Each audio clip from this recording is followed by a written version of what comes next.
चलिए, very good afternoon. Next heading है आपकी कूलम्ब्स लॉ। चलिए, मैं यहाँ पर एक कार्टेशियन कोऑर्डिनेट सिस्टम कंसिडर कर रहा हूँ। दिस इज अगेन यार X axis, Y axis and Z axis. इन तीनों एक्सिस के बीच में कहीं पर मैंने एक पॉइंट P कंसिडर कर लिया है। इस पॉइंट P के जो कोऑर्डिनेट्स हैं वो हैं आपके x1, y1, z1। यहाँ पर एक पॉइंट चार्ज रखा हुआ है, उस पॉइंट चार्ज का नाम है Q1। सिमिलरली यहाँ पर भी एक पॉइंट चार्ज रखा हुआ है, उस पॉइंट चार्ज का नाम है Q2 और इस पॉइंट का कोऑर्डिनेट है आपके x2, y2, z2। Clear? Origin तो हमको पता ही है, 0, 0, 0 पे आपका सिचुएटेड है ओरिजिन। जब मैं इन दोनों पॉइंट को ज्वाइन करना चाहता हूं तो मैं इस पॉइंट के कोऑर्डिनेट को इस पॉइंट के कोऑर्डिनेट में से सब्सट्रैक्ट करूंगा तो यहां जाने वाला वेक्टर मिलेगा। इस वेक्टर को मैं नाम दे रहा हूं R1 वेक्टर। क्लियर? तो अगर मेरे को कोई R1 वेक्टर के बारे में पूछे तो R1 वेक्टर होगा x - 0 यानी कि x a cap x plus y x1 a cap x plus का y1 a cap y plus का z1 a cap z। Clear? This is called as position vector. Clear? वैसे ही मैं इस point के कोऑर्डिनेट को जब इस पॉइंट के से कोऑर्डिनेट में से मैं सब्सट्रैक्ट करूंगा तो यहाँ पर मुझे दूसरा पोजीशन वेक्टर मिलेगा R2 vector. Similarly R2 vector को भी लिख सकता हूँ मैं, R2 vector is equals to x2 a cap x plus y2 a cap y plus z2 a cap z। Clear? Coulomb's law के अकॉर्डिंग अगर मुझे फोर्स पता करना हो तो force is directly proportional to the line joining between the two charges. Clear? And it's also directly proportional to the product of the two charges and inversely proportional to the square of the distance between them। यहां से यहां तक का जो distance मैं मान रहा हूं वो मान लेता हूं r। क्लियर? डिस्टेंस की बात कर रहा हूं मैं, वेक्टर नहीं लिखा है मैंने, डिस्टेंस। क्लियर? जब मैं प्रोपोर्शनलिटी का साइन हटाऊंगा तो मैं एक नया कांस्टेंट डालूंगा k, f is equal to k q1 q2 upon r square. जहां पर जो k होता है आपका वो होता है 1/4 पाई epsilon 0। Clear?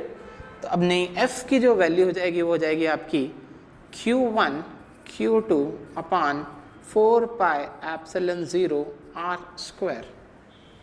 Clear? I am writing a capital R। पर ये जो है ये भी नॉर्मल फॉर्म में, मुझे इसको वेक्टर फॉर्म में लिखना है तो मैं इसके साथ में एक यूनिट वेक्टर ऐड कर रहा हूं, ये है a कैप r। चलिए देखिए, a कैप r का सिग्निफिकेंस मैं आपको बता देता हूं पहले। क्लियर? मैं यहां पे वापस से इसको लिख रहा हूं, f is equals to q1 q2 divided by 4 pi epsilon 0 r square. अब मैं लिखना चाह रहा हूं F12। क्लियर? F12 का मतलब है फोर्स ऑन Q2, लास्ट में क्या लिखा है 2, force on Q2 due to Q1। That is F12 is equal to Q1 Q2 upon 4 pi epsilon 0 r square और डायरेक्शन हो जाएगी a कैप r। तो अब यहाँ पर जो फोर्स जो है वो वेक्टर क्वांटिटी है। a कैप r मतलब मीन्स मैं r की डायरेक्शन में लेना चाह रहा हूं a कैप r। क्लियर? तो यूनिट वेक्टर को लिखने का तरीका होता है that vector upon mod of that vector q1 q2 into r vector upon 4 pi epsilon 0। r vector का जो मॉड है वो हो जाएगा capital R into r square हो जाएगा r क्यूब। अगर इस r वेक्टर को मुझे लिखना है तो मुझे यहां से यहां जाने वाला अब अगर वेक्टर लिखना है तो इस पॉइंट के कोऑर्डिनेट को अगर मैं इस पॉइंट के कोऑर्डिनेट में से माइनस कर दूं तो मिल जाएगा वो वाला वेक्टर। तो simple F12 vector is equal to Q1 Q2 upon 4 pi epsilon 0 r cube into mod of r2 vector minus r1 vector. Clear? Similarly अगर मुझे F21 लिखने को बोले, that is nothing but minus of F12। This is your force due to Coulomb's law. अब हम इसको electric field के form में भी लिख सकते हैं। क्लियर? अगर मुझे इलेक्ट्रिक फील्ड के फॉर्म में लिखना है तो मैं कुछ इस तरीके से रिप्रेजेंट करूंगा। आपकी जो इलेक्ट्रिक फील्ड इंटेंसिटी होती है वो होती है force per unit charge. Clear? तो अगर मैं बोल रहा हूं कि F फोर्स में निकालना चाहता हूं electric field intensity due to point charge. Clear? F is equals to Q1 Q2। मैं मान लेता हूं कि दोनों ही सेम चार्जेस हैं, तो आप इसको लिख सकते हैं F is by Q is equals to Q divided by 4 pi epsilon 0 r square direction a cap r। Force per unit charge होती है electric field intensity, that is Q divided by 4 pi epsilon 0 r square और direction हो जाएगी a cap r। This is the electric field intensity due to point charge. एक point charge की वजह से ये इलेक्ट्रिक फील्ड इंटेंसिटी यहाँ पे हमने कैलकुलेट कर लिया। हम electric field intensity due to various charge distributions की वजह से भी कैलकुलेट कर सकते हैं।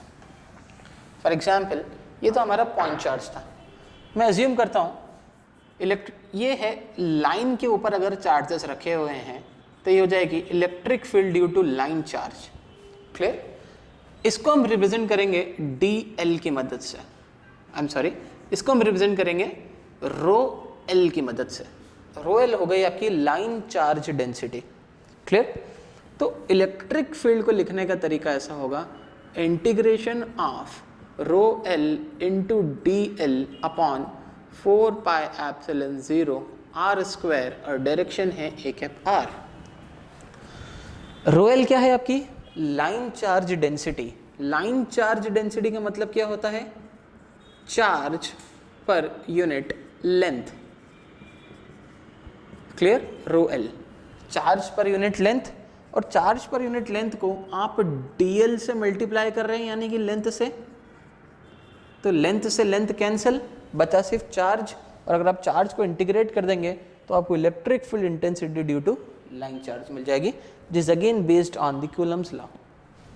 सिमिलरली आप इसको ऐसा भी लिख सकते हैं, rho S into DS upon 4 pi epsilon 0 r square a cap r।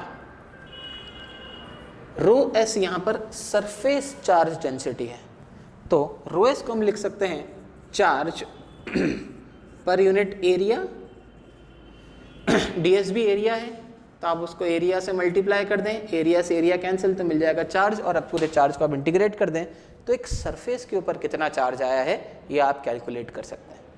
Similarly आप इसको वॉल्यूम के टर्म्स में भी लिख सकते हैं, integration of rho V into DV upon 4 pi epsilon 0 r square a cap r। तो जो भी अगर ऑब्जेक्ट गिवन हो, अगर लाइन के ऊपर चार्जेस हो, है ना, सरफेस के ऊपर हो या वॉल्यूम के ऊपर हो, तो आप उस हिसाब से इलेक्ट्रिक फील्ड इंटेंसिटी का फॉर्मूला बना सकते हैं accordingly with the help of Coulomb's law. Thank you.